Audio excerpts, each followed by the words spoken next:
Завершилась 6-я спартакиада ветеранов города Якутска. Каждый год в ней принимает участие команды из 8 управ и 6 пригородов. Сегодня в итоговый день состязаний прошли финальные игры по волейболу. Фавориты спартакиады ветеранов по волейболу – это сборные Октябрьского и Центрального округов. Константин Сидоров – основной игрок команды Октябрьского округа.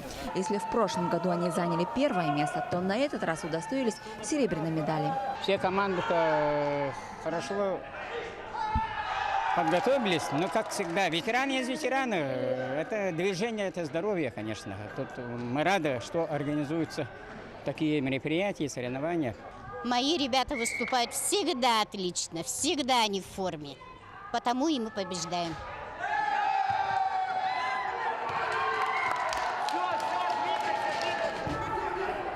Летающий мяч объединяет людей и дарит позитивные эмоции. В спартакиаде ветеранов города Якутска допускаются спортсмены старше 60 лет, но играют они не хуже молодых. Все участники спартакиады уверены, спорт дарит молодость и бодрость, и это главная награда, которая позволяет забыть о проблемах и просто получать удовольствие от движения.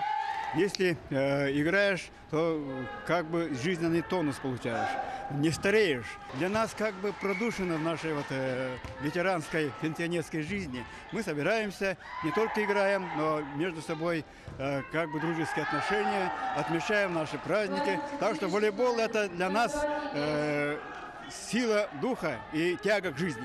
Один из самых уважаемых спортсменов Наум Слепцов, ветеран Великой Отечественной войны. Ему 94 года. 5-й раз он участвует в соревнованиях по шашкам и шахматам.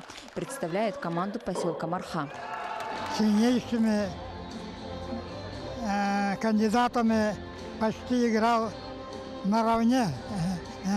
В своем 95-летии принять тоже участие на таком соревновании. В турнире по волейболу 3-е почетное место заняла команда Строительного округа. На 2-й ступеньке пьедестала спортсмена Октябрьского округа. И звание чемпиона завоевала сборная Центрального округа. Работаем, конечно же, на массовость, да, чтобы у нас участники все имеют возраст за 60 лет, поэтому достаточно такой солидный возраст. Но, несмотря на это, у нас спортивные соревнования проходят в очень таких жарких, действительно азартных спортивных баталиях. В целом в спартакиаде ветеранов Якутска приняли участие 400 спортсменов. Все получили заряд энергии и с нетерпением будут ждать следующих соревнований.